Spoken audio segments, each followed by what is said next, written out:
pomedipi na inoayete,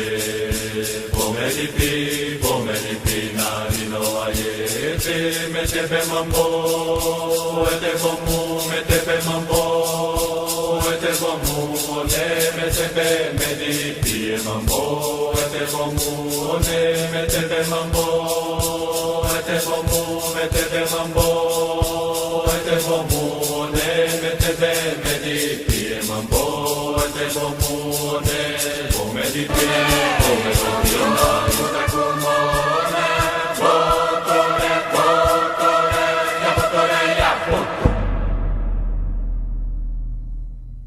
Você. E agora vamos passar aí a bola para o nosso amigo José Francisco. Está caladinho aí, mas tem muitas coisas boas ainda para nos mostrar, né, meu amigo? Seja bem-vindo também. Você está aí na capital, São Paulo. Agora a bola é sua, a vez é sua, a palavra é sua. Sinta-se em casa e fica à vontade aí, meu amigo. Um abraço.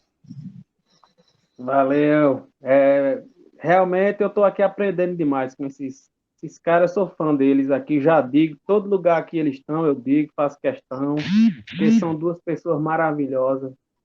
O Adriano também é meu amigo também. Então eu estou muito feliz de estar aqui conversando com vocês, né? A minha conversa, o que eu vou começar agora, vai começar com o que eu vou falar, o início da minha fala vai começar com o beija-flor. E o final da minha fala vai terminar com a cuia de farinha. Porque para sintetizar o que aconteceu na região de onde eu venho. Eu nasci ali no distrito de Porteiras, no lugar chamado Ladeira das Batungas, e fui registrado em Brejo Santo. Portanto, na lei do homem, eu sou da cidade de Brejo Santo, mas na natural mesmo da natureza, eu sou de Porteiras, me considero cidadão porteirense. Não menosprezando a cidade de Brejo Santo, que eu gosto demais, lá tem minha família que mora lá. Mas vamos lá, o que tem a ver isso? Nessa ladeira das Batingas, no lugar onde eu nasci, lá a gente era o costume, desde menino, matar um passarinho, antes de uma caçada, deixar um fumo no estaca. O primeiro passarinho que tinha que matar era um beija-flor, para comer o coração, porque comendo o coração dele, você fica certeiro, você não erra nada, né? E a gente cresce com isso. Eu comi vários coração de beija-flor. Isso aí eu fazia, abria o bichinho vivo assim, ó, derrubava ele e comia aquilo ali. E mais para frente, eu fui para a cidade de Brejo Santo, morar lá nessa cidade. E lá, teve um tempo que foi nos anos 70, acharam um cemitério indígena, num lugar chamado Baixio dos Bastos. Aí eu achei interessante, né? Ainda hoje tem um museu na cidade de Brejo Santo, lá no Alto da Bela Vista, que lá tem lá as urnas, lá com os ossos desse cemitério, que acharam lá no Baixio dos Bastos, em Brejo Santo, né? Quando eu caçava lá na região, pegava a aldeota lá para cima, sentido açude da Matinha, açude da Canoa, eu achei umas panelas assim, coisa de índio, e eu achava que era alguma coisa envolvendo magia quando eu ia caçar, né? Já nos anos 2000, fizeram uma quadra no distrito de Simão e acharam um cemitério indígena lá, né? Só que daí eles não preservaram, eles pegavam as urnas. Urna é um potezinho assim, ó, com a pessoa dentro, né, que não era um caixão. Eles enterravam o índio num pote. Aí lacrava em cima o pote com argila, com barro, e enterrava. E lá acharam mais ou menos uns 20 potes com aquelas argilas, com aqueles coisas importantes, com os índios. Eles pegavam assim e jogavam, pá, quebrava. Aí fizeram uma quadra bem bonita. Tá lá a quadra no Simão, no distrito de Porteiras, né? Depois eu vim embora para cá, para São Paulo, e eu sempre ficava pensando, rapaz, por que tinha tanta coisa de índio ali naquela região? Eu ficava sem entender, matutando, né? E sempre gostava de estudar cangaço, sempre gostei. Meu início de estudar cangaço sério mesmo é a partir dos anos 2000, que eu estudei sério mesmo, né? Estudar cangaço, essas coisas. Aí, dos anos de 2016, 2016 eu estava na região.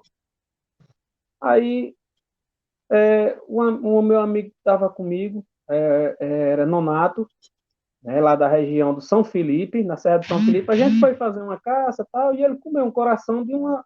Matou uma beija-flor e comeu o coração dela. Aí eu me lembrei, eu digo, poxa, bicho, isso aí, de onde que vem isso, hein? Aí ele disse, rapaz, isso aqui é coisa de índio. Aí eu fiquei pensando, mas rapaz, eu vou começar a estudar isso aí. Aí eu comecei na região fazendo um estudo pesado, pesado mesmo. Fui em tudo que é lugar, conversei com gente. Eu tenho um vídeo aqui, eu tenho quase 1 tera de vídeo aqui em casa gravado de gente me falando tudo de índio da região. E no ano passado, eu fiz um levantamento muito grande. No ano passado, a cidade de Brejo Santo fez uma comemoração, né? Comemoração de muito tempo já, de emancipação. E para fazer essa comemoração e tal, a cidade resolveu fazer um folheto, um livrozinho contando a história da cidade, coisas da cidade, né? O amigo Bruno Iacubo, de Brejo Santo, entrou em contato comigo. Nossa, o Bruno, eu gosto demais dele. Ele falou, você tem que se inscrever, você tem que se inscrever, vá lá, vá lá, vá lá. Então, fiz um artigo, um PDF, e mandei só de índio, só de índio. O cabeçado desse artigozinho que eu fiz era os Flamengo. Eu nunca ouvi falar nada desses homens, desses índios.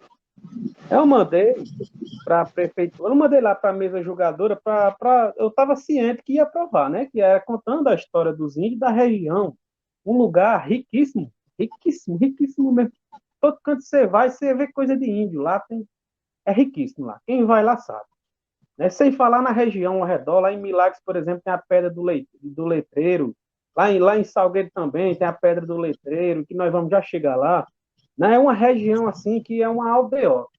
Né? A aldeota não é um bairro, a aldeota é um lugar onde se reúnem os índios. Né? É uma aglomeração de vários índios, assim, é um corredor de índios, que se chama aldeota. Hoje esse nome ele é dito nos bairros, né? Em Fortaleza tem um bairro bem chique lá, que é Aldeota. Em Brejo Santo também tem um bairro chamado Aldeota. Então, eu fiz um material bem bacana. Aí eu contei a história dos índios, contei a história do confronto que eles tiveram ali na região do Simão. Mataram o vaqueiro, confronto do gado. Eu contei lá a coisa do misticismo, né, dos índios. Eu fiz um material bom e mandei, mas aí não aceitaram, porque eles queriam contando histórias da cidade e não de outra coisa. Tem que ser da cidade. Então tinha que ser personagens da cidade, histórias da cidade. Né? Então eu não aprovaram. Esse material ficou guardado aí comigo. Né? Não tem problema, está guardadinho ali. Um dia vai ser usado, né? Mas por enquanto, hoje ele vai ser usado aqui. Né? Eu queria que isso um dia chegasse nos ouvidos das pessoas que trabalham com isso, com a área da cultura, e entendam que isso é importante. Né? Nós, o povo branco, chegar aqui, os índios já estavam, né? Mas vamos lá. Não, a história vai começar, né? Para estudar esses índios, eu fui longe. Eu fui lá em Triunfo, no Pernambuco. Por quê? Eu sabia que lá existia umas casas de Flamengo, lá em Triunfo. Então eu fui lá, aproveitei para dar uma olhada lá na Gruta dos Holandeses, tirei minhas dúvidas, e lá é interessante, viu? Eu fiquei impressionado. Tem até o Adriano vai mostrar, tem a foto, Adriano, aí do rapaz com o tijolo de Flamengo na mão. Você está sem áudio, Adriano. Eu estou sem o áudio para falar, mas eu estou ouvindo. Eu estou procurando a foto, aí eu removo aqui.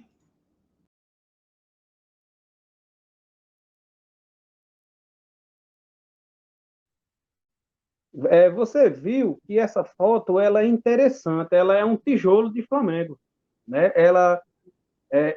Assim, ó, eu procurei, eu confesso para vocês, eu procurei, minguei, me indinguei e não achei nada desses homens, a não ser em Triunfo. Então eu fui lá. Chegando lá, eu fui atrás desses torrão aí, desses tijolos, que eram as casas dos Flamengo. Aí eu chegando lá, eu anotei até o nome do rapaz aqui, é o Claudinei, mas eu chamei ele de Neguinho. Neguinho, um abraço, Neguinho. Se você me ouvir, se você me ver, um abraço, você me ajudou, viu? Então, o Neguinho me contou o processo de uma casa de Flamengo. Ele disse que, assim, eles fazem uma montanha de vara, de coisa assim, ó, tipo uma fogueira de São João, aí faz com palha, aí pega um barro e molda aquilo ali, e faz uma oca. Aí eles deixam a porta, eles metem o fogo. Aí a coisa vai queima, a madeira queima e transforma aquela coisa de barro numa casa, tipo um imenso vaso, que é esse pedacinho de tijolo aí. Então, ali bate água, fica igual uma cerâmica, né? E isso daí é chamado de Flamengo. E eu fui aí na região para entender, meu Deus, o que esse esporte tem a ver com os Flamengo lá da Serra do São Felipe, em Brejo Santo, né? O que eles têm a ver? Eu conversando com o Heitor, né? O Heitor também, quando eu passei para ele esse material sobre a tribo chamada Flamengo, ele falou, Francisco, eu ainda não vi, mas nessa região nossa já passou, teve uma base mais ou menos de 24 grupos de índios que passaram na região. Né? Então ele pode estar incluso em um deles, né? Que com certeza está assim. Né? Então eu enveredei, fui lá na gruta dos holandeses, perguntei tudo que eu queria saber. Então, o que leva a crer? Que esses índios, eles participaram, tiveram algum contato com os holandeses, esses índios. Algum contato, eu não sei como, mas eles tiveram. Por quê? A palavra Flamengo, ela vem era tipo um bullying, os portugueses, eles chamavam os índios tudo de tapuia. Pode ser qualquer índio, era um tapuia.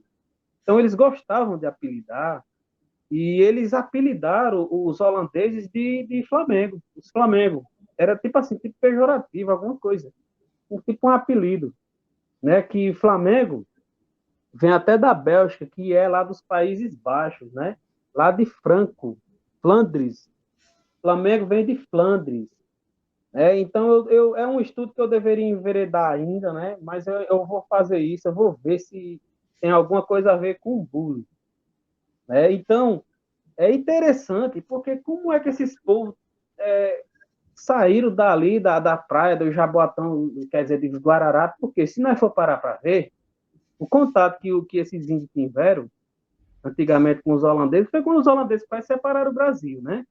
Na Batalha dos Guararapes, em 1649, que é até a famosa Batalha do Estrondo dos Tambores, né? Ela deveria se chamar isso, mas ela é chamada de Batalha dos Guararapes, que dali foi onde os holandeses, se deixassem, eles tinham partido o Brasil no meio. O Nordeste era dos holandeses, né?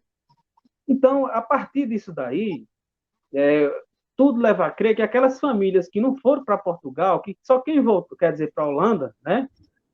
Quem não voltou para lá eram os pobres ficaram, não teve. Quem voltou, os holandeses que perderam a Batalha dos Guararapes foram embora, que tinha dinheiro foram.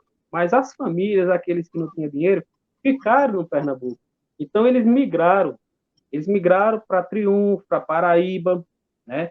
Vieram sair se espalhados, os holandeses se juntaram com essa massa de índio, né? E trocaram conhecimento, aprenderam. E daí é onde que assim, tá na cara que é isso, né? Que os flamengos têm alguma relação com os holandeses. Tem porque eu fui lá em Triunfo, eu me impressionei com a cultura lá de Triunfo, né? Então, voltando mais um pouquinho para trás, eu queria fazer uma ligação, queria entender como é que esses povos migraram, né? Nós entendemos, né, que na região do Cariri, João Brígido, ele diz que os primeiros bandeirantes a chegar no país foi em 1650, quer dizer, chegar no Nordeste, né? Para invadir ali o Cariri. Em 1650, os bandeirantes chegaram ali. Então, você veja que já teve um contato das bandeiras paulistas. Então, em 1617, não, 1707, o primeiro donatário da região a conseguir, através de Seis Maria, posse de terra, foi o Bento Correia Lima, que ali, ali em Jati, hoje é Jati, antigamente Macapá, né? Macapá que é uma abelha, né? Aí ali naquela região, ele conseguiu aquelas glebas de terra ali através de Seis Marias. E ali, quando ele chegou, já tinha atividades ali de índio, já tinha uma tribo feroz naquela região. Né? O, lá no Injati, ainda hoje, tem um açude quebrado. Né? Eu acredito que qualquer uma pessoa que mora no Cariri deveria ir lá nesse lugar, porque é um lugar místico. O pessoal hoje em dia diz assim, como é que fizeram Stone Hendrix? Como é que botaram aquela pedra assim e botaram assim, ó? Ali foi um disco voador.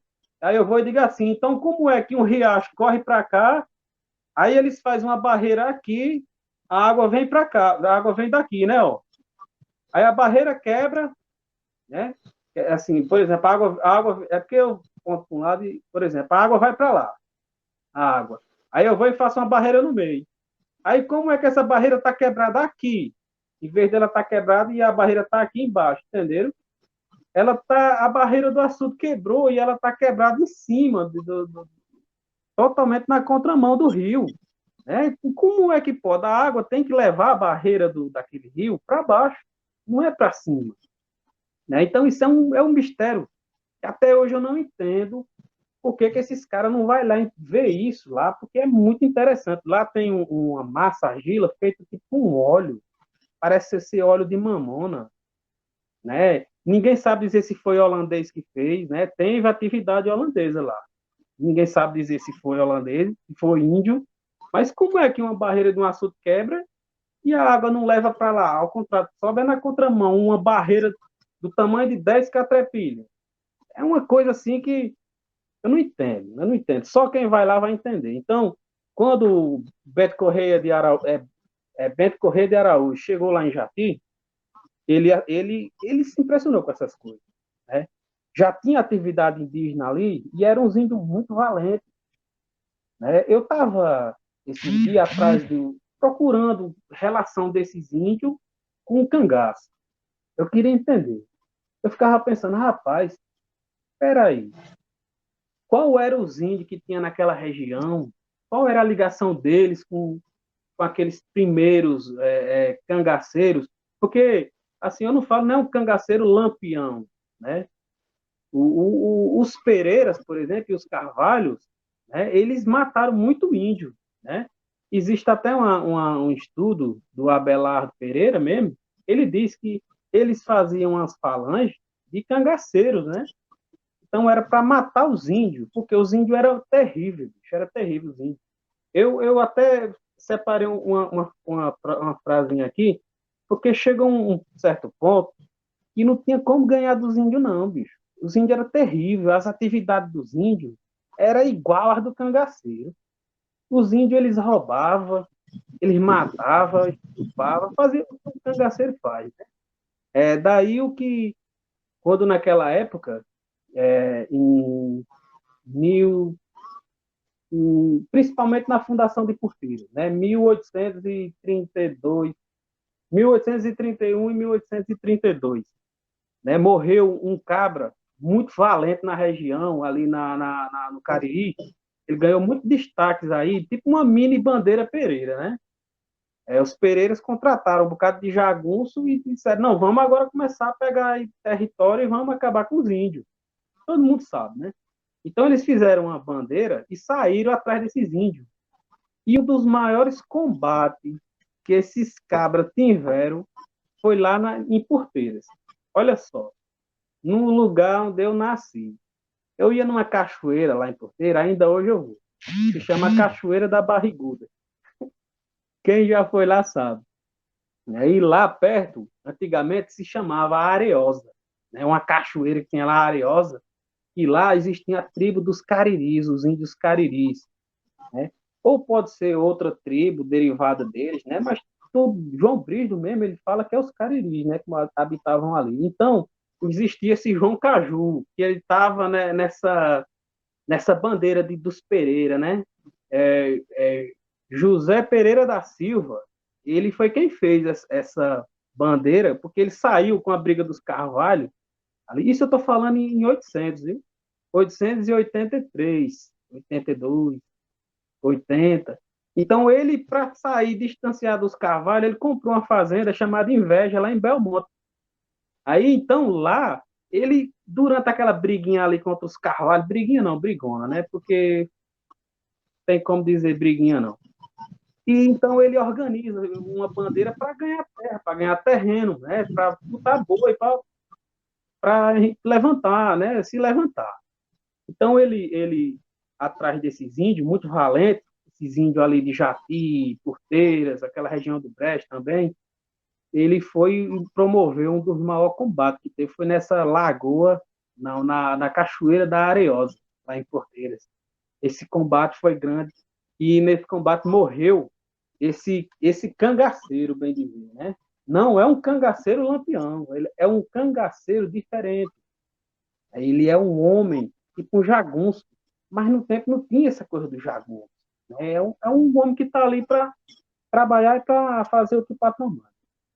Então ele morreu, esse cabra, e a partir desse momento, rapaz, o negócio desandou, viu? Isso daí é antes, ixi, Maria, isso é próximo à cidade de Porteira. Esse combate aconteceu próximo também à fazenda de Chico Chicote, né, que foi morto no dia 2 de fevereiro de 27, né? Aconteceu lá perto também. É uma distância razoável. Então, nesse lugar onde tem esse bocado de índio, né? Eu cresci nesse lugar e sempre o povo falava, os Flamengo, os Flamengo. Aí houve um tempo que um time de futebol ganhou, que era o Flamengo, e eu ficava pensando, meu Deus, o que esse time de futebol tem a ver com esses índios? Aí eu ficava procurando, procurando, procurando, até que um dia eu finalmente encontrei umas 15 pessoas que me contou as histórias dos Flamengo. E todos eles contavam igual. Porque é assim, ó, na história, quando você está pesquisando, você não pode ouvir uma história e achar que aquilo é verdade, né? Você tem que ouvir uma, ouvir duas e ouvir três. Se as três pessoas dizem mais ou menos a mesma coisa, pode ser que seja verdade. Agora, se umas 15 sempre dizem a mesma coisa, sem elas nunca ter se visto, aí é estranho. Eu, se brincar, eu tenho mais de 15 pessoas contando a história desses índios. Né? Quando houve o expansionismo do gado, quando trouxeram o gado para a Chapada do Araripe, durante as secas monstruosas que sempre teve no Nordeste, né? O fizeram do distrito de Simão, que é das Porteiras, fizeram de lá um curral de gado. E próximo desse curral de gado vivia esses índios Flamengo. E os Flamengos, eles viviam em cima da Chapada do Araripe, mas eles desciam para beber água, porque assim, ó, na Chapada do Araripe, quem já foi lá sabe.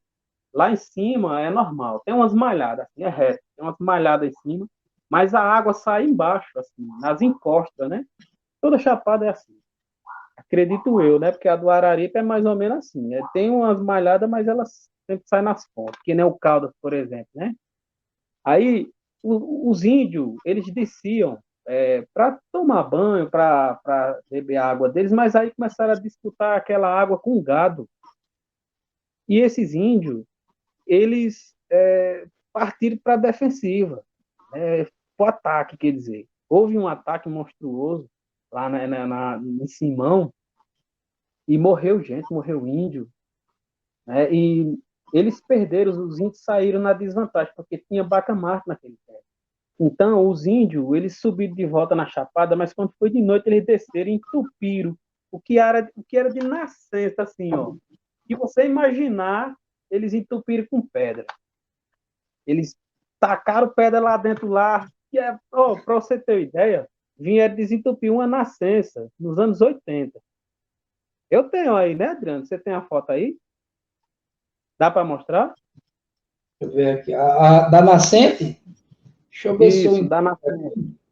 vou exibir algumas fotos, e aí vocês exibam as fotos e você continua a fala. Tá.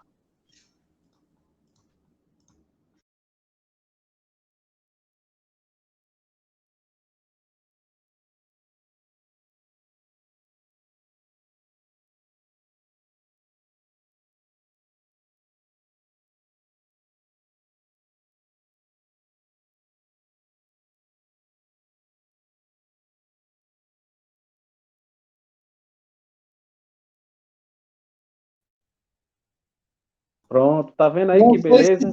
são Você essas. viu que aquelas pedras eram tão vermelhas. São Aquelas essas pedras, fotos? isso, são essas aí.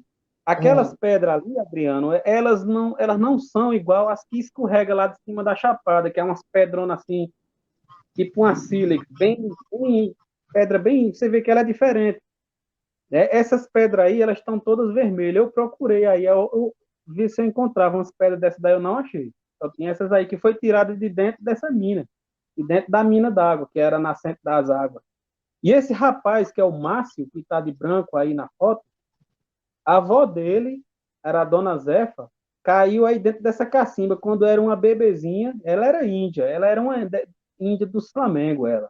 Ela caiu aí dentro e, não, e era tanta água que ela estava morrendo afogada. Aí chegou o marido dela, que no caso era o avô dele, do Márcio, e tirou ela. Aí levou ela para casa. Ela era uma menininha, tinha uns 4, 5 anos. Ela caiu, não conseguia sair. Aí é ele que me levou lá, né? Ele sempre fala de história, ó, quando nós pegamos ela era uma cabocla, eles falam cabocla do mato, cabocla Flamengo, né?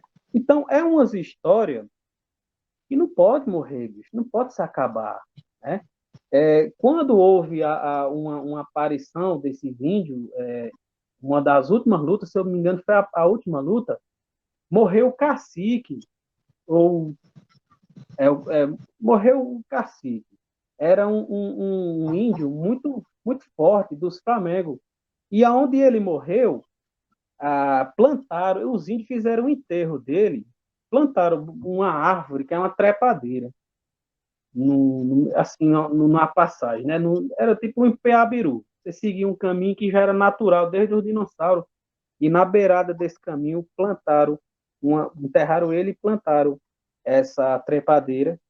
E eu vou falar um negócio para você, bicho. Já tem tempo que essa trepadeira tá lá, viu? Tem tempo e ainda tá lá, ainda hoje. Já queimaram ela, já mandaram uma reta escavadeira arrancar ela, já fizeram de tudo, já botaram gasolina nela, queimaram as raízes, já fizeram fogueira de São João em cima dela e ela não morre, ela nasce. Continua nascendo e tá lá, bicho. Lá no sítio São Felipe, na casa de Dona Zefa, no terreiro da casa de Dona Zefa. Ela é aos troncos assim, ó, dessa grossura. Então, bicho, é uma coisa muito importante. Essas coisas não podem se acabar, bicho. Não pode se acabar. Não, não pode, bicho. Eu moro nesse lugar, eu já peguei nos pratos na minha mão, já peguei no buião. Até o ano passado eu tinha um buião. Aí eu fui e guardei, porque tá lá no Ceará que eu vou doar isso aí. Então não pode se acabar. As cidades que tá liberando o Cariri não pode deixar o que aconteceu com a Pedra do Letreiro em Milagres, né? Tinha lá as inscrições lá pintadas, tudo certinha, bonitinha. E os caras foram lá com a lata e picharam as pinturas. Né? Bicho, isso não pode acontecer, né? Então, é isso aí. Né? Eu vou terminar meu discurso agora com a cuia de farinha. Né? Esses índios, que é os flamengos, que residiam lá na Chapada da Araripe, na Serra do São Felipe, a última vez que eles foram vistos foi mais ou menos em 1910, 1900, por aí, nesses tempos aí, porque a tribo, ele já estava indo-se embora, ele não estava mais aguentando, né? Então, eles estavam sentindo o quilombo dos crioulos, e no meio do caminho eles trocaram uma criança por uma cuia de farinha, porque eles não tinham nem o que comer. Então, é isso. É assim que se acaba uma etnia, é assim que se acaba a nossa história, né? é isso aí, amigo Francisco. Muito, muito bacana o seu relato aí, seu conhecimento.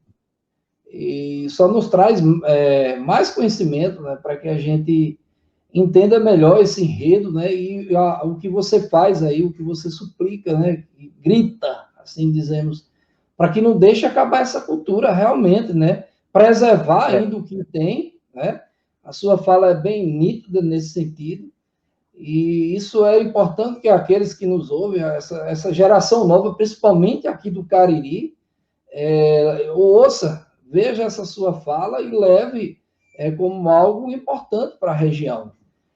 que as pessoas busquem mais conhecer essa riqueza que nós ainda temos aqui e não deixar morrer essa cultura, né? Porque os índios em si, há muitos anos, desde a sua colonização, que vem aí se dizimando, vem se acabando, né?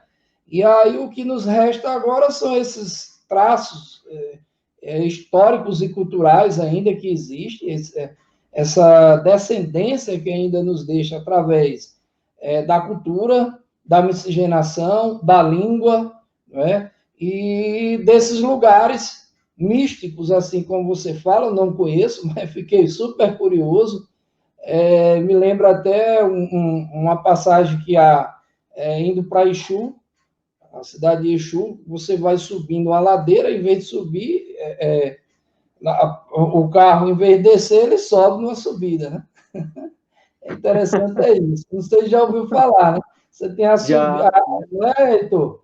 Aí você para o carro, aí está numa descida, em vez dele descer, ele vai subir. É uma coisa impressionante que acontece isso.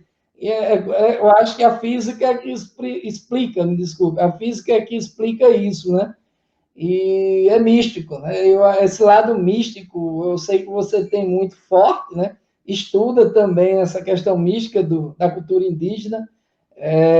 Eu acho que o Heitor, aí na sequência, poderá falar muito, alguma coisa em relação a isso também. Vou passar a palavra para ele, e se ele quiser, dando continuidade, eu posso mostrar as fotos agora, e ele falar, ou se quiser, você fala, e eu mostro as fotos que ficou de se mostrar na fala anterior. O que é que você acha, meu amigo Heitor? Eu mostro as fotos, ou você quer já adentrar na sua fala? Deixa eu abrir aqui. Ele dá algumas explicações que Eu fazem abri aqui o também. microfone. Pronto, amigo Heitor, você quer que eu passe as fotos? Depois aí da nossa fala aí deixa eu cortar aqui. Pronto, amigo Heitor, você quer que eu mostre as fotos antes da sua fala, ou você quer falar? E aí, por seguinte, eu mostro as fotos, como fiz com o amigo Francisco aí, brilhantemente, nessa explanação que ele fez agora, nos trazendo muito conhecimento. E aí a palavra agora fica para você, meu amigo. O que é que você quer que eu faça? Quer continuar a Que fala? mostre primeiro as fotos, exiba As fotos. fotos. Então, vou mostrar aqui um pequeno vídeo onde você nos traz fotos, e aí depois você pode falar do que revela essas fotos.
Certo, aí a gente viu na sequência algumas imagens interessantes. Esse último documento aí, a última imagem, eu me referi na minha narrativa sobre a comprovação da migração dos índios durante a Guerra dos Bárbaros por esse corredor que atravessa a Chapada do Araripe, um lugar de refúgio para tais índios. E há de se considerar uma equidistância da Chapada do Araripe em relação ao litoral nordestino. Tanto é que não só os índios eles confluíam para esse lugar, acontecendo um caldeamento cultural, como também os brancos, quando iam invadindo o sertão, partindo de várias partes do Nordeste, coincidia de se encontrarem aqui, de convergir para esse lugar. né? O Bento Corrêa de Lima, que o Francisco citou, é um que vai vindo de Pernambuco. Ele era filho de Simão Corrêa de Lima, lá de Itamaracá. Aí vem a Casa da Torre vindo da Bahia. Aí vem os Mendes Lobato partindo do São Francisco, ali de Continguiba. Aí vem os Montes vindo de Penedo, né? E assim por diante. Outros vindo do litoral. Agora, a migração que menos ocorria aqui era do Piauí e do Maranhão para essa região. Por quê? O natural é que durante essa Guerra dos Bárbaros, eles saíssem daqui, passando por esse corredor e tomando refúgio lá para as bandas do Piauí e Maranhão. Tanto é que o doutor Leandro, como bem falou, essa Guerra dos Bárbaros ela vai se protrair no tempo e em 1720, 1730, ela ainda vai estar acontecendo. Então, sobre essas imagens ainda que foram exibidas, aí, essas imagens, nós temos a mais antiga, né, imagem de um índio, aqui do Cariri. Essa imagem que vocês viram de um índio com uma espécie de um pente, né, na cabeça, com uma argola formada por uma corda, né, aquilo ali foi desenhado por José Carvalho Reis, que foi enviado para aqui por Dom Pedro II no ano de 1859 e ficou mais ou menos até 1861. Então ele fazia parte de uma equipe de cientistas, né, e fizeram esse registro aí etnográfico. Então esse índio aí provavelmente é um índio Xocó, que ainda estavam aldeados na Serra da Cachorra Morta, ao tempo território de Milagres. Eu presumo que essa Cachorra Morta seja hoje a Serra do Barro, que é a divisa entre os atuais estados do Ceará e Paraíba, né? Então, eis aí uma imagem, talvez a mais antiga, de um índio aqui do Cariri, talvez a única, né? Apesar de existir alguns grupos que afirmam, né, estão ainda no processo de autodeclaração, de registro perante a FUNAI, né, se dizerem cariris, mas esse aí seria, no caso, o primeiro. Então, ainda foi exibido aí as facas, punhais, que são peças fundamentais durante o período do cangaço e trazem influências também indígenas. Essa primeira, da esquerda para a direita, é uma clássica cabo de imbuá. Imbuá é uma palavra tupi que quer dizer pelo eriçado. É um bichinho fedorento que quem já teve contato com ele, é só triscar o dedo que ele se enrosca todinho. E também essas facas, elas são chamadas aqui de cumatã, que vem da palavra curimatã, que é um peixe, palavra indígena. E esse peixe, se vocês repararem bem, a lâmina não está exposta, mas se estivesse, vocês iam ver a semelhança da lâmina, o formato, a aerodinâmica, com o design, né, do peixe, com a anatomia, na verdade, do peixe. Então, obviamente, uma influência indígena. Por quê?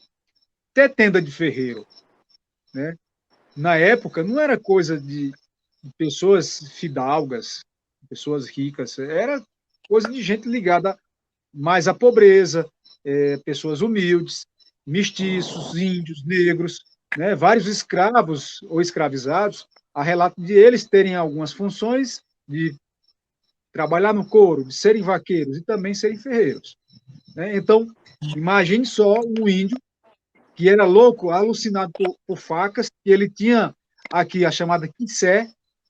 Luiz Gonzaga fala isso, inclusive, numa das músicas dele, a quissé, que é uma faca feita em pedra, né, lítica, um instrumento lítico. Imagine ele tendo agora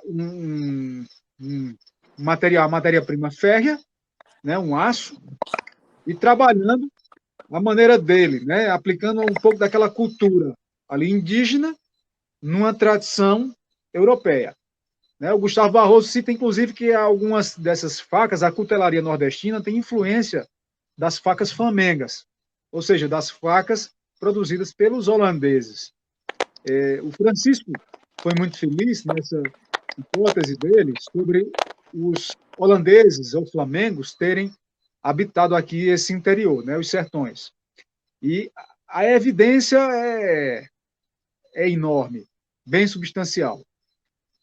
Existe um padre que era índio, aqui, chamado Francisco Teles de Menezes, e ele escreveu um livro e remeteu ao rei de Portugal na época, em 1806, salvo engano.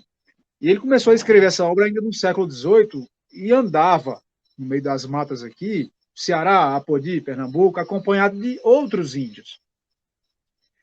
Nesses relatos, além de falar de minas, de tesouros, ele vai falar em holandeses, na presença de holandeses aqui, com casas, com abóbodas, né, um telhado arredondado, como o Francisco citou, nessa casa de barro feita com emaranhado de madeira, né? Então, há relato disso nesse livro desse padre. Tá? Há relato de tesouros holandeses escondidos aqui, inclusive na Chapada do Araripe, numa caverna lá no município de Potengi, na verdade, que fica ali próximo a Araripe, na caverna do Brejinho. Segundo a tradição apurada por esse padre, os índios conseguiam entrar nessa caverna e sair em Pernambuco. E existiam 3 conexões dela. Uma lá no Brejinho, outra em Santana do Cariri e outra lá na região pernambucana, próxima a Exu. Então, há relatos desses holandeses aqui. E o nome Flamengo, como topônimo, se repete. No Saboeiro, aqui no Ceará, existe um lugar chamado Flamengo. Na Iuaba existe, na zona rural, um lugar que assambarca várias fazendas, também chamado de Flamengo. Então, ficou no subconsciente desses índios que lutaram ao lado dos holandeses durante a guerra a memória desses antigos aliados, desses holandeses, de holandeses que não conseguiram embarcar por não haver navios suficientes, né, vagas para que eles retornassem ao reino holandês, e então ficaram aqui, inclusive, se miscigenando. Há relato de cronistas holandeses da época falando isso. O Peter Hansen, foi uma publicação recente da CEP, recente que eu digo 2016, e é a parte de um diário que foi publicado, né, nesse ano, em que ele relata, ele era um soldado raso, diferentemente dos outros cronistas holandeses, como Barleus, né, porque ele não fazia parte do oficialato, ele estava lá como soldado raso, então ele estava imiscuído na parte mais humilde, na parte mais pobre, né, dentro dessa pirâmide. E lá ele vai dizer de como eles eram tratados, da deserção em grande quantidade que existia no exército holandês, formado por mercenários, porque quando se faltava o soldo, algo comum, inclusive a ração para eles, a comida para eles, era comum que eles se tacassem no meio das matas atrás de frutas e que daí em diante começassem a furtar, a assaltar, a estuprar. O Frederico Pernambucano considera como uma das gêneses, né, do cangaço aqui, desses cangaceiros, o Jacó Rabi, que era também um soldado holandês, um mercenário, mas que vai se unir ao rei Janduim, né, do grupo dos Janduíns, o povo Janduim, que era aparentado dos sucurus, né, dos paiacus, e começa aqui no Ceará a saquear, inclusive, os seus compatriotas, os próprios holandeses, além de portugueses, né? Então, ele saqueava, ele matava, ele cometia latrocínio, né, estuprava, e ele termina sendo preso pelos holandeses, é julgado e morto. Isso provoca uma revolta enorme nesses tapuias aqui do Ceará, porque admiravam o Jacó Rabi, né? Então, a violência para todos aqueles povos da época era algo venerado. E é tanto que eles vão terminar expulsando, a primeira expulsão dos holandeses do território cearense vai se dar depois desse episódio, né? Então, essa tese, essa hipótese, que seja uma ou outra, dos holandeses, eu abraço, inclusive escrevi isso, anotei numa obra minha, que está prestes a ir ao prelo, né? Em que eu misturo arqueologia, direito e história. Então, era esse o adendo e parte final que eu gostaria de tecer. Heitor, eu não sei se você chegou a ver aquela obra do Frederico Guerreiros do Sol. Frederico Pernambucano de Melo, ele cita, inclusive, salteadores holandeses que formavam um bando e que assaltavam estradas. Ele chama de Bosch Sloppers, se eu não me engano. E tem um Peter alguma coisa, eu não vou lembrar o nome do cara, que era uma espécie de salteador de bosque, né? Que ele chamava na língua deles, Bosch Sloppers. E realmente a gente tem devia ter um pouco mais de conhecimento sobre isso, né? Que é muito interessante essa participação holandesa e essa relação, né? Muito interessante. Eu lembro que quando eu fui estudar em Recife, a gente levou uma moça uma moça que era da região lá do meu avô, de Castelo do Piauí, para trabalhar no apartamento com a gente, né? A gente contratou ela para limpar, para fazer comida e tal. E eu tinha um amigo de meu irmão que chamava Carlos Henrique. Toda vez que ele chegava lá, ela dizia: doutor Leandro, Carlos Henrique chegou. E eu dizia: não é Carlos Henrique, não é Carlos Henrique, é Henrique. Ensinava para ela. Aí um dia eu fui no sebo e encontrei um livro do Câmara Cascudo, eu acho que é A Vaquejada no Nordeste, alguma coisa com vaquejada, não lembro o título agora.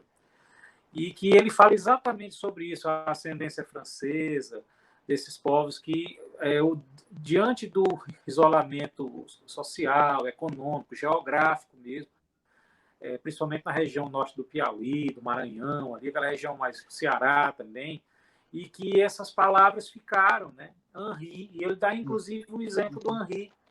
Aí, quando eu li aquilo, eu disse: poxa vida, me desculpe, estou tentando lhe corrigir, mas você está correta. Você está falando de maneira arcaica, você está falando como Camões. Ela perguntou: quem é esse Camões? Esqueça isso, deixa para lá. Aqui há um registro do Figueiredo Filho, que era um estudioso, era farmacêutico, mas escreveu muito no século XX, início do século XX, né? E ele fala que se comentava muito sobre Camonge, né? Em vez de Camões, se falava em Camonge aqui, o matuto. Né? Então, esse arcaísmo, né, dessa língua portuguesa, ela se mantém no Nordeste, principalmente. Por exemplo, a levantar. A gente encontra no documento do século XVIII esse a levantar, em vez de levantar. Né? Por exemplo, assobiar, né? O V funcionando como B, também é muito comum. Tanto é que a Chapada do Araripe era Baripe, nos documentos do século XVII. 22 de julho de 1658, a gente encontra o nome da chapada escrita com V, né, Varipe, mas a pronúncia era Baripe. Então, esse arcaísmo é comum no Nordeste e eu considero um laboratório a céu aberto. Outro dia eu escutei a palavra aqui desse sertanejo, que eu acredito que descendam diretamente desses índios, gererê. Algum de vocês já ouviu falar na palavra gererê? Ou sabe me dizer o que é? Gererê só é música baiana. Eu não ouvi, não. Baiana. Gererê ali, daquela região. E na Bahia... Na Bahia? E o que seria? Arerê, gererê, arerê, essa coisa lembra muito... Eu também pensei na hora que era um prato baiano. Algum do tipo. Mas aí eu perguntei a ela, disse: dona Tica, o que é gererê? Porque eu tinha perguntado antes como é que estava a fava. E ela disse: está fazendo um gererê danado. Aí eu disse: o que é gererê? Ela disse: meu filho, é enramar, é crescer assim, ó, dando volta, arrodeando, o giral ali atrás. Aí eu fiquei com aquilo na cabeça, cheguei, fui olhar a gramática da língua cariri do Padre Vicente Momiani. Aí estava lá: tererê, é o demônio, é o redemoinho.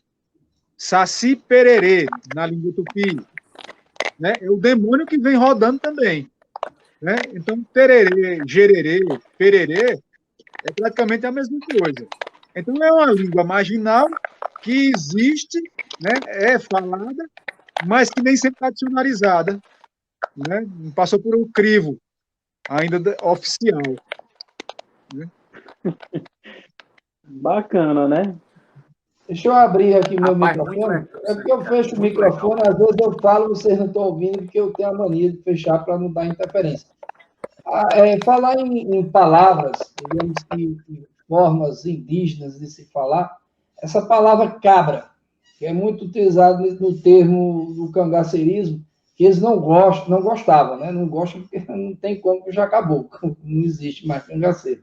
Mas na época do cangaceirismo, dos cangaceiros, eles com eles mesmos chamavam de cabras, né? Porque era, digamos que, pejorativo. Então, isso vem também da cultura indígena, a questão de cabra, essa coisa. Assim, se a gente for pesquisar no primeiro grande dicionário da língua portuguesa, que é do padre Blitor, né, tá até disponível para baixar nesses sites aí da Biblioteca Midley. Aí ele é do século XVIII, início do século XVIII. Ele é de 1712 até 1728. Aí ele vai dizer que cabra foi o nome que o europeu deu ao português, deu ao índio, quando chegou aqui e o encontrou mascando erva de betel ou bétel, não sei como é a prosódia correta. Como se fosse um ruminante, né? Mascando aqui, por exemplo, o jacatatu, né? Não está sempre com um capinzinho na boca, né? Pronto. Aí o problema é que quando a gente vai para um outro dicionário do século XVIII, do final do século XVIII, já de um brasileiro, do Antônio Moraes Silva, que participou, inclusive, da Revolução Pernambucana, ele vai dizer que cabra é a miscigenação entre um negro e a mulata, ou do mulato com a negra. Ou seja, a gente vai ver aí mais elementos europeus e africanos na formação desse cabra. Agora, o Antônio Moraes Silva é o indivíduo que sempre conviveu na zona da mata, viveu na zona da mata, tá? Daí a gente vai olhar os trabalhos como do Gustavo Barroso e Irineu Pinheiro aqui e outros, a gente vai ver que cabra, o conceito de cabra aqui, pelo menos nessa região aqui do interior, do sertão, próximo à Chapada, está relacionada sempre ao índio. Era o cafuso, que é a miscigenação do negro com o índio, né? Era o mameluco, que seria o branco com o índio, né? Então sempre tinha um elemento indígena na formação desse cabra, mas a dúvida permanecia, até que eu li um diário de um médico chamado Francisco Freire Alemão. Ele era um cientista carioca que veio também a mando de Dom Pedro II, na mesma época do José Reis de Carvalho, que eu falei, que fez aquela imagem do índio Chocó, vieram juntos. E aqui, naquela época, de 1859 a 61, ele esteve por várias partes do Ceará e veio aqui para o Crato. Né? Foi até o Exu ainda, Granito, e ele vai dizer que aqui no Crato, cabra era uma palavra pejorativa, que o branco geralmente utilizava para se referir ao índio, ao descendente do índio ou ao mestiço do índio. E ainda cita as palavras cabra velho. Isso era pejorativo na época. E ainda é praticado aqui, mas não tem mais tanto sentido pejorativo. Porque quem já veio aqui já deve ter escutado, ei, cabra velho. Eu escuto isso direto, né? Verdade. Ei, cabra velho. Não é nem cabra, é caba. Caba velho. Cabra. Isso, e lembre-se que eu não falei que o discurso do europeu não era que a língua indígena não tinha R, L, F. Então é muito comum a gente não ver o R nesse linguajar matuto, né? Camponês. É caba, é cuié em vez de colher, é mulher em vez de mulher. Então veja só que eles suprimem, né? E a gente não sabe o porquê, acha que é só analfabetismo. Pode ser também, mas também é cultural. Eu acho que é um fruto dessa miscigenação. O amigo Leandro, doutor Leandro, o que é que tem em relação a essa questão da cabra? Tem a ver com bode? Não tem nada a ver isso aí? Isso aí, na verdade, foi uma reflexão que eu fiz, Adriano, com relação assim, porque a gente vê sempre o povo se referir a cabras de Lampião, como se Lampião se referisse aos seus comandados como cabras. E a gente vê que não é. Ele se referia como meus meninos, meus rapazes, mas como cabras eu não tenho conhecimento de que ele se referisse aos seus comandados como cabras. Aí quando a gente vê aquela história do sangramento, né? E a gente sabe que a cabra, o bode é o gado menor, o gado nobre é o boi, né? Então o bode, ele morre pendurado pelo pé, sangrado na carótida. Você enfia ali a faca na carótida do bode, apara o sangue, e isso criança de 7, 8 anos no sertão fazia isso tranquilamente, tirava o couro. Então, quando a gente vê, por exemplo, o hábito de sangrar, e aí me veio, isso é uma reflexão que eu fiz, né? Que cabra realmente está ligado a uma coisa pejorativa, de você diminuir o outro, de reduzi-lo a um gado menor, a um indivíduo menor. E eu recolhi de um livro chamado A Lira Sertaneja, que é do Hermínio Castelo Branco, que é um poeta daqui do Piauí, que lutou na Guerra do Paraguai. E ele fez esse livro, é um livro todo em versos, em que ele pega o dia a dia, as coisas, e tem um verso que é assim: com maca ou foge surrão, tu fazes cabra correr. Bode macho, duvido, cabra fêmea pode ser. Valentão que olha para mim sente a cirola descer. Então, esses foram versos que ele fez em torno de 1860, por aí, é mais ou menos contemporâneo da Guerra do Paraguai. Então, você vê que o cabra aí, ele tem uma conotação pejorativa, né? Um sentido pejorativo que provavelmente Lampião não usaria. Então essa frase, vamos sangrar, desculpa aí, doutor Leandro. Então, essa frase, vamos sangrar esse cabra agora, pega o punhal e fazia o sangramento, provavelmente numa parte próxima ou no pescoço, não sei dizer, tem muito a ver com isso também, essa questão do sangramento se fazia com o bode, sangrar o humano como se fosse um bode, é uma forma de assim, menosprezar mesmo a vítima, humilhar, uma morte humilhante, onde você sangra, é uma crueldade terrível. Faz esse paralelo com essa situação também? Você acredita que sim? Pois é, eu acho que tem a ver com isso, sim. Eu acho que tem a ver. Inclusive, quem reflete um pouco, de maneira muito interessante sobre isso, é o Frederico Pernambucano de Mello, quando ele diz que a gente, por exemplo, as nossas crianças, né, elas cresciam de uma proximidade muito grande da violência. O manejo da arma branca, por exemplo, como eu falei, crianças de 8 anos, 9 anos, tirando couro de bode, arrancando os olhos, dando para o cachorro comer, entendeu? Era muito comum isso. Então, assim, desde pequeno, as pessoas cresciam com essa proximidade, com o manejo da arma branca, arma de fogo. E quando você vê que a colonização do Brasil, nesses 400 anos, eu digo 400 anos porque eu estou chegando na esquina do século XIX para o século XX. Esses 400 anos, eles foram feitos na base do Código Penal da surra, bala e punhal. Então, se impunha aquele que era mais adestrado no manejo da arma branca e da arma de fogo, porque você não tinha uma presença ostensiva constituída do Estado, e o indivíduo, para garantir suas posses, seja contra o índio, seja contra a onça, seja contra ladrão, bandoleiro, bandido, ele tinha que, digamos assim, ou ter jagunço, ou de repente, estimular isso, ou ser bom no manejo da arma branca e da arma de fogo. Tanto é que uma característica que sempre foi valorizada é o valentão, acabador de feira, porque uma das características mais importantes que, do ponto de vista de você se sobressair socialmente, era a valentia, a coragem e o manejo das armas, né?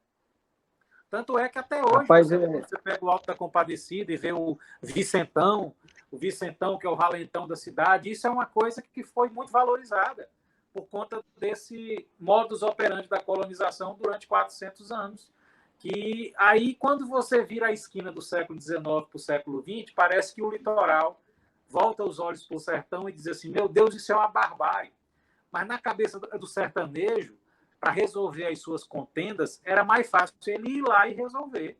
Quer dizer, moralmente, se ele não atuar dessa forma, ele está liquidado do ponto de vista social. Ele tem que ir lá e dar o troco, né? Isso, de certa forma, é uma coisa da instituição cultural, digamos assim, da maneira de viver, da maneira de resolver as coisas. Então, não passa na cabeça do indivíduo ele receber uma afronta ou alguém da família dele e ele dar parte, ou chamar alguém para resolver, contratar um advogado. Imagine, naquela época, né? Hoje é difícil, imagine naquela época. Né? Mas, pegando essa ponte aí, essa influência indígena para o cangaço, realmente o Frederico ele cita muito essa questão da bravura, da arte de matar, né? Que o índio tem de guerrear, de caçar, e ele traz isso na sua miscigenação, no que ele passa, na questão da mistura que ele tem com o branco, com o negro, e isso é passado de forma até mística, como o José Francisco gosta muito, essas tradições, eu olhando fotos de índios na internet, de apetrechos indígenas, tem muito a ver também com misticismo, né? E com essa cultura que foi levada, mesmo os índios sendo dizimados e sua etnia aos poucos se acabando devido a matarem os índios e a eles se misturarem com outras etnias, com outras raças, assim, digamos, mas foi passando a cultura. E eu acho que até hoje ainda nós temos isso. Eu acredito, eu olhando aqui para nós quatro aqui na tela, eu tenho certeza que a gente pode ter sangue de índio, pode ter sangue de negro, ou sangue de branco, porque essa mistura ela vem a partir do século, digamos que do século XVIII, ou desde a colonização, através até mesmo, infelizmente, o que eu vou dizer, dos estupros. Né? As escravas eram estupradas, as índias eram estupradas, e isso, elas iriam engravidar, iriam, enfim, ter o filho do branco, ter o filho, aquela loucura. E isso foi levando, numa cultura sangrenta, mas eu entendo o que o doutor Leandro coloca, porque é um contexto da época, os historiadores colocam isso. Eu me arrepio quando eu falo sangrar o cabra, né? Um punhal, aquela coisa, mas para o contexto da época, doutor Leandro, isso era heróico, era uma bravura, né? Era até uma honra você morrer na espada do que morrer covardemente, sem lutar. Né? Então, você ir resolver, não tinha advogado, nem todo mundo tinha. Nós que estamos aí digitando esse livro do João Brígido, e eu estudando ele, lendo, eu vejo muito disso. O José Francisco citou o João Brígido, me lembrou muito do que ele fala também no livro Ceará, o Lado Cômico, dessas coisas que a gente, ao ler, parece loucura, parece algo, um terror, parece tenebroso, mas tem muito a ver com o contexto da época, como o amigo Heitor coloca, que o índio pegar e ter que exumar, arrancar o cadáver para poder tirar a massa cefálica, que coisa louca, mais louca para os dias de hoje, mas para aquela época, para aquela cultura, isso era como se fosse a coisa mais normal do mundo. Então, veja que, ao pouco, nas falas de vocês, para mim está sendo uma aula. Eu estou tendo uma aula. Eu espero que quem nos assistir tenha esse privilégio, que em qualquer momento esse vídeo fique de forma temporal, porque a gente vai desse mundo. Mas essa cultura rica, ela fica. E aí vocês deixam um legado. Aqui nós temos 3 pesquisadores. Conheço o trabalho do Heitor, o livro, tem o seu trabalho também. Estamos aí na espera da pesquisa e do trabalho, fé em Deus, José Francisco vai sair.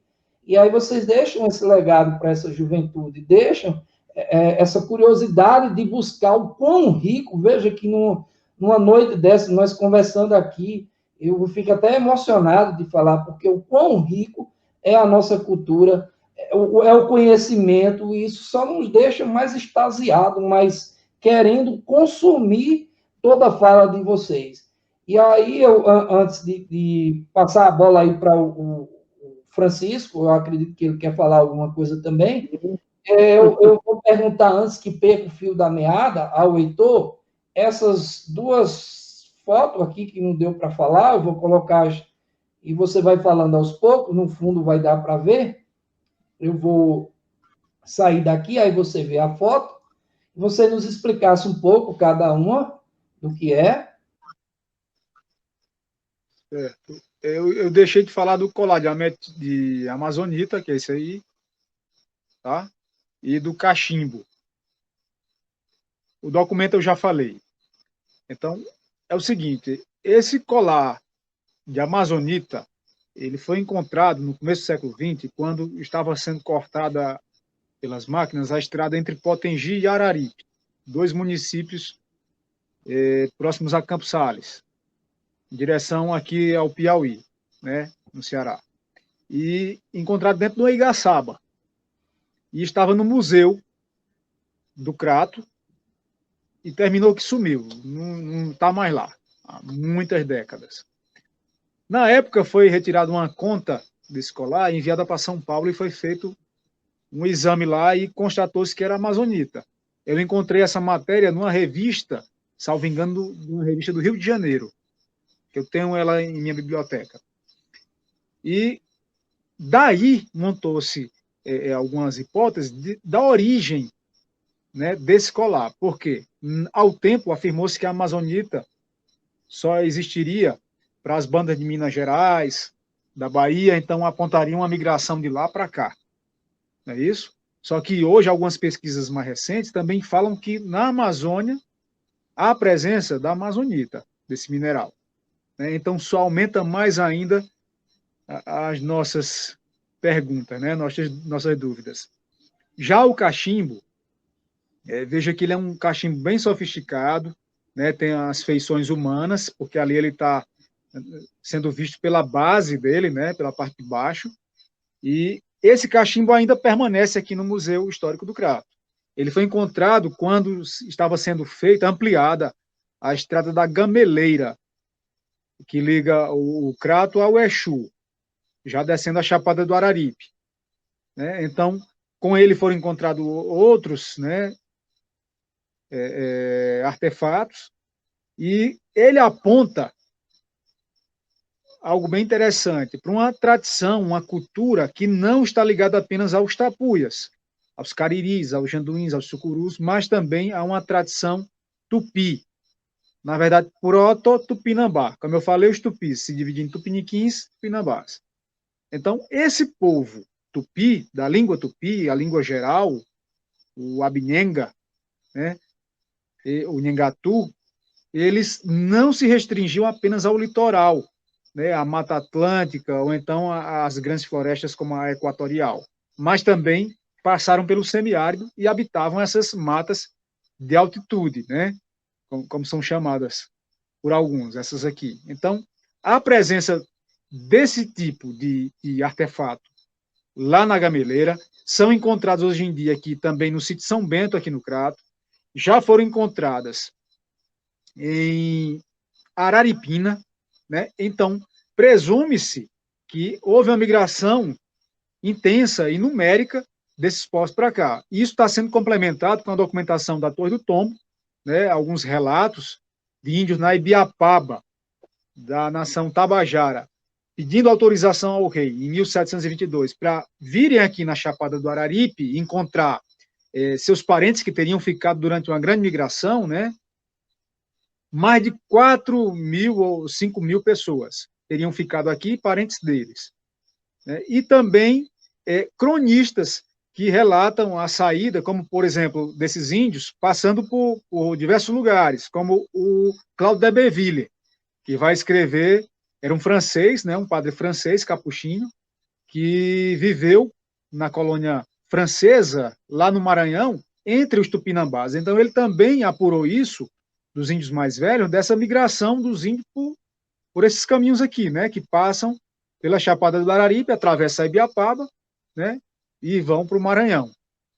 Então, esse cachimbo e esse colar se referem a isso. Heitor, tem um fato interessante aqui que me foi contado pelo professor Guilherme Medeiros, que eu citei há pouco, que ele é professor da Univasf, Universidade Federal do Vale do São Francisco. Ele é professor de arqueologia lá.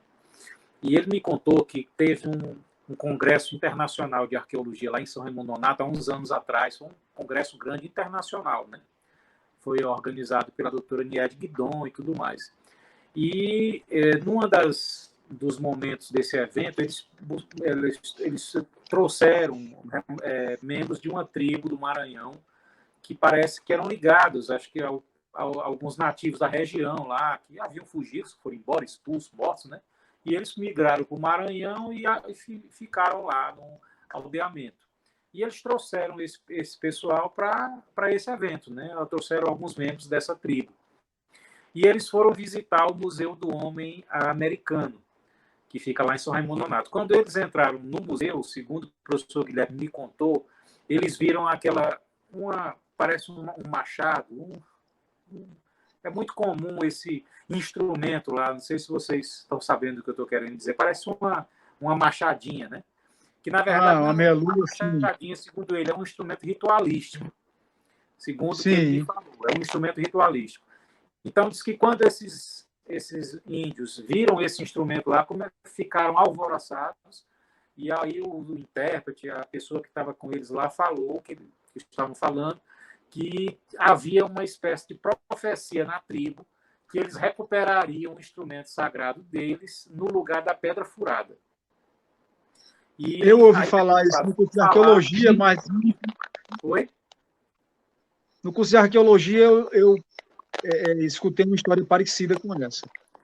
Pois é, então, aí parece que falaram com a doutora Niede lá, e ela mandou devolver o instrumento para eles. Eles voltaram com o instrumento para a tribo. Então, isso me foi contado pelo professor Guilherme Medeiros, que é professor lá e que presenciou, participou desse negócio todo lá na Pedra Furada. Havia essa profecia, e eles ficaram alvoroçados quando entraram no museu e viram as peças lá, né? Sim, interessante. É a pedra de Curisco, né? Ela, do nosso matuto.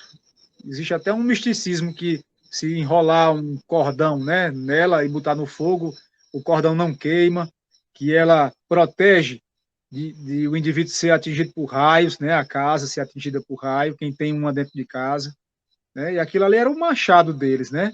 Só que essa daí, no caso, ela era um instrumento simbólico, né, ritualístico mesmo. Eu ouvi falar dessa daí. Pronto, amigo Francisco, o que é que você tem a dizer, meu amigo? Então, nós falando aqui da valentia dos índios, né? O ritual, a coisa de arrancar o cérebro, a massa cefálica. Olha que coisa macabra dos índios, né? E falando da valentia dos índios, aí eu fui e me deparei com esses dias, um amigo meu lá de Santo André, lá de perto de Salgueiro, me mandou um vídeo de um cemitério abandonado no meio do nada. E ele disse, meu compadre, vê se tu adivinha o que é isso aí. Aí me mandou um vídeo desse cemitério, e aí eu perguntei, o que aconteceu aí? Me conta qualquer coisa aí, o que aconteceu nesse lugar, para mim ir atrás de fonte, de história. Aí ele disse, não, é o seguinte, aí houve um combate muito grande entre índio e uns trabalhadores, que é Zé de Perinha que me falou isso. E morreu um monte de índio, rapaz, e enterraram esse monte de indiaiada no meio do mato aí, e enterraram gente aí, ninguém sabe nem quantos anos tem mais de 150 anos, 200 anos, não sei. Aí eu pedi a ele foto para ver o que era.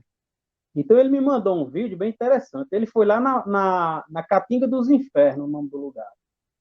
Chegando lá, ele fez um vídeo e mandou para mim.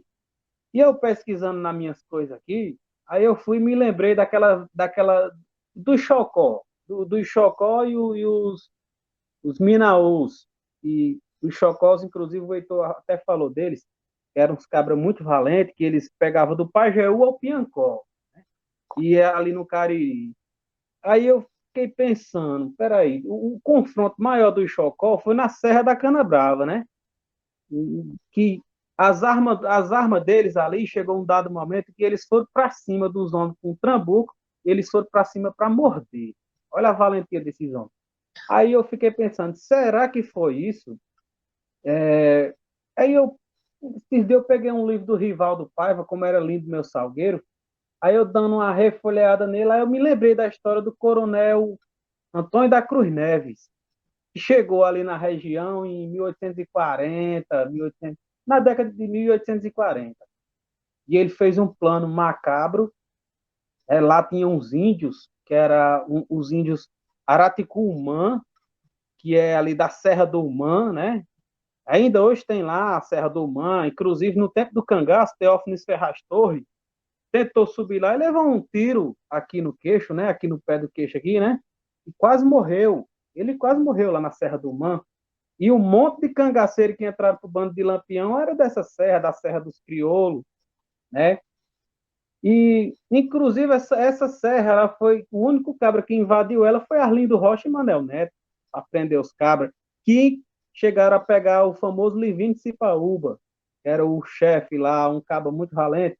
Então, voltando para trás, existiu ali uma tribo dos Araticuumã, que eram uns cabras valente, que tudo indica que eles são os mesmos índios encontrado em 1845 pelo padre José Francisco da Silva, que é o pai do famoso padre, o padre Antônio de Araújo, Joaquim de Araújo, o famoso padre Joaquim de Araújo, que é brejo santense, né, nasceu na minha cidade, e escreveu o esboço histórico de Brejo Santo. Eu acho que foi ele que escreveu. Não foi Otacílio Anselmo. Eu acho que foi ele que escreveu. Então, o pai dele, José Francisco da Silva, ele vindo daquela região, ele se bateu com a tribo de índio. Ele estava na Serra do Bom Nome, aquela região, e ele foi se topou de uma hora para outra no meio de um monte de índio. Ele se topou no meio de uma aldeia e de cavalo. Aí os índios pegaram ele. Aí esse cara ficou nervoso.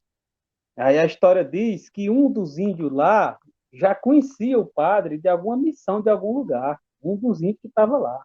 Então não deixaram fazer nada, mas ele achava que ia ser morto. Deixaram ele ir embora, né? Conclusão, o que eu quero dizer? Nesse tempo aí, aquela região ali, o Cariri cearense, Salgueiro, era assim de índio, era cheio de índio, era índio demais. E esse coronel, ele chegou em Salgueiro, e ele chegou sem dinheiro, ele comprou umas casas, quando ele chegou em Salgueiro, ele comprou uma fazenda. Eu não sei se foi a fazenda Ouro Preto. Eu sei que quando ele chegou, ele era um cara visionário, ele gostava de dar uma de Bandeirantes Paulista, o capitão do mato. Então ele arrumou uns cabras, chamou um bocado de jagunços, né, uns cangaceiros, fez um monte de... juntou um bando. Aí foi lá, mandou um convite para esses índios, Araticumã, disse que queria fazer uma festa para eles e tal, mandou construir um galpão, e com uma porta só o galpão. Aí tinha mais ou menos 30 índios. Então ele foi e encheu os cabas de bebida, né, e os cabas entraram dentro desse galpão com uma porta só. Quando eu leio aquilo, eu fiquei impressionado. Aí eu fui e me lembrei de Ulisses, né? Ulisses depois de Troia, né? Quando ele volta e manda flechar os reis que cobiçavam a mulher dele. Aí ele fechou esses cabras lá de uma hora para outra, embebedaram os cabas, né? Os índios, e botaram uma zabumba lá. Quando pensou que nele, mandou fechar a porta e começou. Os cabras só chegava com o baca-marta, atirava, saía, entrava outro, atirava, saía, entrava outro, saía. Mataram os cabos, os índios, tudo. Mataram os índios, tudo. Cerca de 30 índios ele matou. E em seguida, ele pegou e mandou derrubar o galpão que ele fez, e ali mesmo foi o túmulo dos caboclos, né? Aí eu tenho até aqui uma parte aqui que ele fala no livro dele, que é um livro interessante, é isso aqui, ó. Eu fui na cidade de Salgueiro lá e eu não achei esse livro, nem na Casa de Cultura. Aí um dia eu conversando com o Adriano, foi Adriano? Adriano, peraí, já arrumo logo 2. Aí eu fui e comprei isso. Aí olha só o que é que está escrito aqui na página 19. Está escrito o seguinte, ó. Numa atitude torpe, cheio de diferenças sinistras, convidou o último grupo da tribo indígena restante para um entendimento amigável. Um grande galpão foi construído, primeiramente com uma porta só.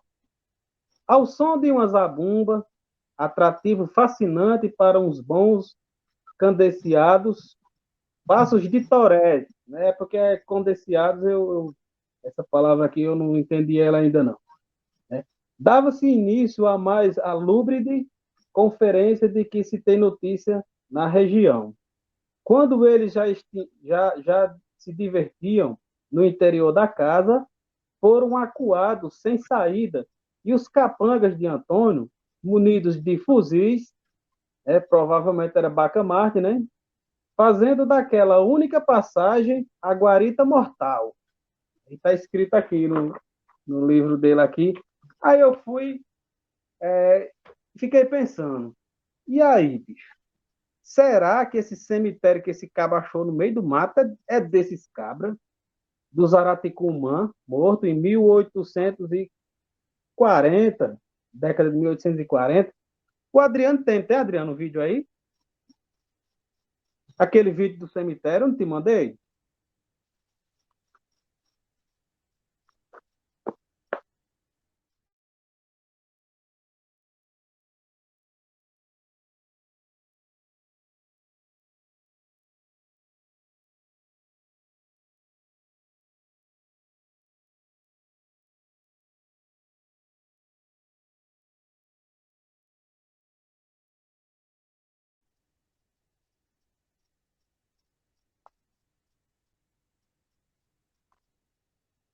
Hoje esse terreno aí, ó, ele pertence, o proprietário dele se chama Aldemir Teixeira.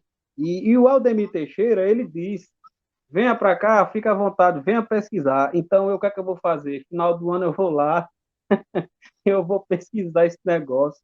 Vou levar até aparelho de detector de metal e um drone. Então, eu tenho muito a agradecer aqui ao Aldemir, né, Teixeira, que é o dono do terreno, me cedeu esse material, e o Zé de Peinha, né, que vai atrás dessas coisas para mim e me arruma cada fonte bacana, né? Então, já pensou? Já pensou, meus amigos? Adriano, Leandro e Heitor? Se essa história bater com a história que está aqui escrito no livro do Rivaldo Paiva, como era lindo meu Salgueiro, já pensou o tamanho da história que está enterrada aí, nesse negócio aí, nesse mato?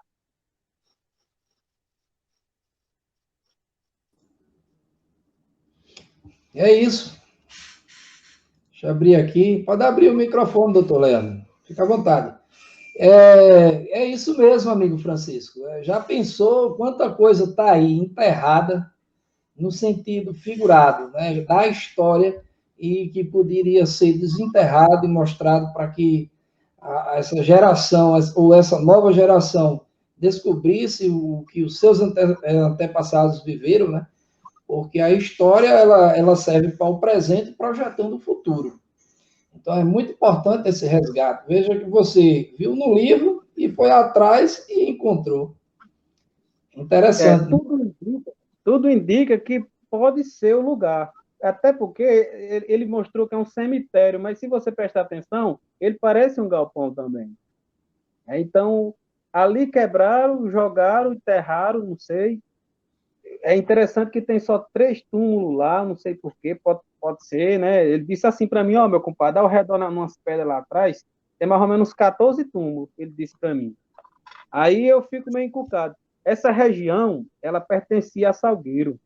Antigamente, essa região aí, hoje eu não sei se ela pertence a Mirandiba ou a Verdejante, mas antigamente, Verdejante chamava Vila de Bezerros, e era distrito de Salgueiro, né?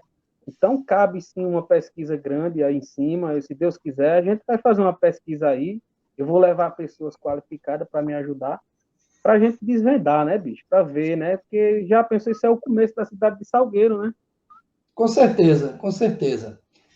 Então, amigos, aqueles que nos escutam nesse momento, que nos assistem, está aí um grande relato desses pesquisadores. Fico muito feliz deles terem aceitado participar desse momento como um documento, ao qual aquele que estiver nesse momento nos assistindo busque o conhecimento.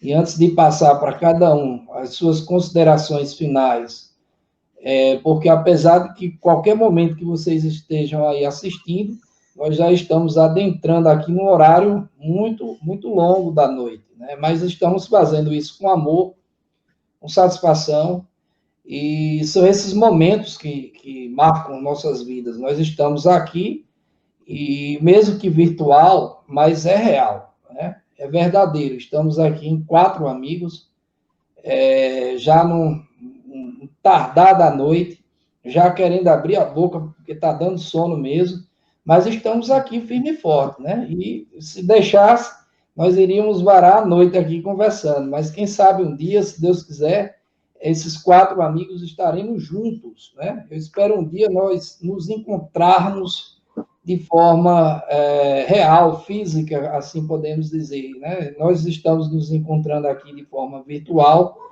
mas um dia eu espero encontrar com cada um de vocês, agradecer por esse momento, porque para mim eu levarei ele para o resto da vida, fica gravada aí, para sempre que a gente quiser nos assistir mesmo, né? Para a gente fazer a nossa própria análise, mas veja como é enriquecedor quando nós nos juntamos para falar de cultura, para falar de índio, falamos de cangaço, da nossa história, com pessoas em diversos, em lugares diferentes, né? Eu estou aqui em Jardim, sul do Ceará, o amigo Heitor está aqui muito próximo, na cidade do Crato, né? O meu cratinho doce, como diz o popular, e o amigo doutor Leandro está em Teresina, no Piauí, mas o coração dele, eu tenho certeza que está aqui no Cariri, que ele gosta e ama demais. Não é diferente do José Francisco, que é daqui de Porteiras, né? E é muito bacana esse momento que a gente está vivenciando, e o intuito aqui é levar a mensagem para aquele que nos assiste. Como é uma coisa técnica, pode haver alguma falha aqui no que a gente esteja apresentando ou falando, eu me desculpo de qualquer fala que tenha sido errada de alguma forma na questão da língua, né, da semântica, porque aqui a gente, graças a Deus, as minhas lives, elas são sempre educativas, com o intuito de levar informação e conhecimento, e eu sempre procuro nunca citar nome de ninguém, nem falar mal de ninguém. Então, graças a Deus, aqui só ouvimos cultura, conhecimento, e, acima de tudo, quero abraçar a todos vocês carinhosamente, agradecer e passar para cada um fazer suas considerações finais, e com certeza esse será o primeiro de outros momentos que assim possamos ter e de falar de outras coisas, de outras temáticas, e é sempre um aprendizado. O nome do meu canal é esse, Conversas e Convidados, com o slogan é Conversando que se aprende. E foi nessa conversa que eu aprendi um pouco mais, e eu agradeço a cada um de vocês que nos assiste, e principalmente a cada um de vocês que deram uma aula aqui, né? Uma aula, cada um no seu lugar, o Leandro lá em Teresina, o Francisco em São Paulo, e o Heitor lá no Crato. Então, eu deixo o Heitor fazer suas considerações finais, pode ficar à vontade até o momento que desejar, e se quiser falar, a gente vira à noite aqui. Não tem isso, não. Não tem isso, não. Chegando nas horas abertas, né? E tem assombração, meia-noite. Eu quero agradecer aí ao Adriano, que está aí no Jardim, terra da Casa da Torre, terra do Padre Benz Cacetes, né? O Manel de Souza. Agradecer também a presença aí do doutor Leandro aí em Teresina, Piauí, talvez o estado mais sertanejo de todos os da federação, porque ele começa a ser colonizado do interior, do sertão para o litoral, né? Até que Piauí é o nome do rio que dá origem aí. Então, um grande abraço aí para o doutor Leandro, muito bom estar compartilhando esse negócio da bota de cera, né, dos índios. Rapaz, isso foi incrível aí. E o Francisco aí, rapaz, em Sampa, terra do Domingos Jorge Velho, né? Os cabas cometiam os crimes aí vinham ser oficiais aqui no Ceará, no Nordeste. Francisco, eu já admirava demais esse empenho dele na busca pela oralidade, né? E esses índios flamengos aí, eu acho que quando a gente encontrar um documento, você encontrar um documento aí, vai ser o atestado de que você estava certo, né? Na sua tese. Vai, se Deus então quiser. É isso. E todo isso aí sendo cadenciado aí pelo mestre Adriano, né? Conseguiu reunir essa turma. Eu agradeço demais a presença de vocês, viu? Nesse momento tão importante. E forte abraço aí a todos. Muito obrigado, amigo. Doutor Leandro. Eu só tenho que agradecer esse momento tão rico, assim, de partilha, de realmente de troca de informações. Foi muito rico, muito enriquecedor. E ainda mais quando a gente faz essa ligação com o cangaço. Por exemplo, a gente falou do índio, assim. Eu não sei se vocês acreditam nisso, mas eu acredito que a gente tem uma herança biológica, mas também tem uma herança psíquica. Inclusive, Jung fala isso, né? Que a gente herda aspectos psíquicos no inconsciente dos nossos antepassados também. Existe isso de alguma forma. Então, é como se isso, de repente, fosse acessível a gente. de alguma forma, isso pode ser. Então, a gente, muitas vezes, pode ter uma história que se repete, né? Aspectos da história que se repetem por uma herança mesmo comportamental, de aspectos psíquicos que são ainda mal compreendidos pela ciência, né? E, por exemplo, vou dar um exemplo aqui, fazendo esse link aí do índio com o cangaço, por exemplo, as forças volantes, né? A gente pode fazer um escalonamento dos preadores de índio, os capitães do mato, que iam para o mato buscar os negros, né? Os escravizados que escapavam, até as forças volantes que combatiam os cangaceiros na Caatinga. A gente vê um escalonamento, um modus operandi parecido, preadores de índio, capitães do mato, forças volantes. Então, é muito interessante quando a gente coloca isso em pauta para poder perceber esses detalhes e tentar fazer essas ligações, né? E eu aprendi muito aqui, com tudo aqui que o Zé Francisco falou, com o Heitor, que eu fiquei impressionado, rapaz, conhecimento muito sólido aí, e com capitaneado aí pela, digamos assim, presteza e sempre condução fantástica aí das coisas, dos assuntos, sempre direcionando de maneira muito correta, porque ele também tem uma base muito sólida de conhecimento através de leitura, de estudo, de pesquisa, que é o Adriano.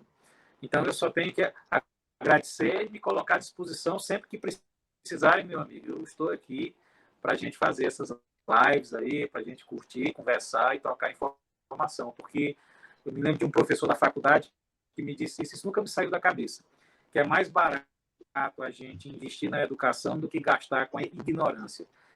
Então, tudo aquilo que a gente partilha e que tenta aumentar de conhecimento e de aprendizado e de cultura, e que aumenta o nosso cabedal de informações, é sempre investimento. Um grande abraço, obrigado aí pelo convite. Eu que agradeço, amigo. Agora você, amigo Francisco, amigo de sempre, que está comigo, que sempre me dando a mão. A você a gratidão, meu amigo, é eterna. Rapaz, olha, só de eu estar aqui em frente a esses moroboxabas sagrados, eu agradeço demais, porque Doutor Leandro, eu sou fã desse caba, bicho. Eu digo a todo canto que eu vou que eu sou fã dele, ele sabe. Porque ele é um escritor que abriu meus olhos através da literatura dele. E o homem é um músico fora do comum, bicho. Aquela versão da Ponta do Poço, né? Como é o nome daquela música, doutor Leandro? É Ponta do Poço?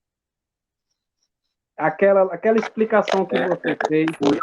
Ponta do Poço, desarmar o João Toninho, mataram o meu cacheado, eu quase que levo o fim essa.